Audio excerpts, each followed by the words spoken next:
Mariing itinanggi ng tagapagsalita ng Senate Impeachment Court na hadlang sa pagsulong ng impeachment trial ni Vice President Sara Duterte ang hinihinging mga sertipikasyon mula sa Kamara. Ayon sa opisyal, bahagi lamang ito ng pagsigurong legal at naaayon sa konstitusyon ang proseso. Si Tim Cruz para sa balita. Iginit ni Senate Impeachment Court spokesperson Attorney Reggie Tonggol na hindi hadlang sa impeachment proceedings laban kay Vice President Sara Duterte ang mga hinihinging sertipikasyon mula sa House of Representatives.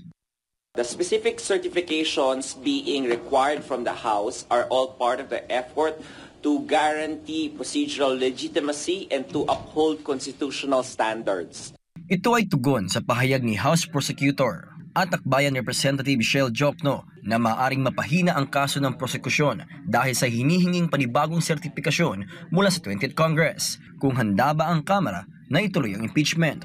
Nauna nang naipasa ng Kamara ang unang sertipikasyon na nagpapatunay na ang reklamo ay sumusunod sa one-year ban at sa itinakda ng konstitusyon. Ngunit inanatiling nakabinbin ang ikalawang sertipikasyon na magsasabing handa ang kasulukuyang Kongreso na ituloy ang prosekusyon.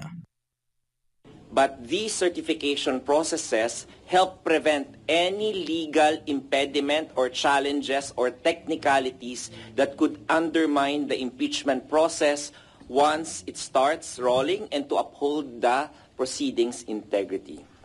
Binigyang diin din ni Tonggol ang kahalagahan ng paggalang sa proseso ng impeachment court. So, the disrespect for or attempts to undermine the impeachment court processes threaten the independence and credibility of the court and jeopardizes public trust on the process itself. We therefore encourage the public and all involved parties to participate constructively and respectfully in the legal discussions without insinuating any malice on the court.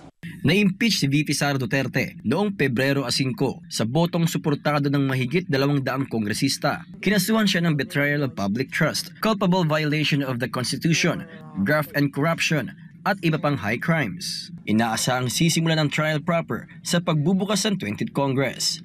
Para sa Diyos at sa Pilipinas kung mahal nag-uulat, ito si Tim Cruz, SMNI News.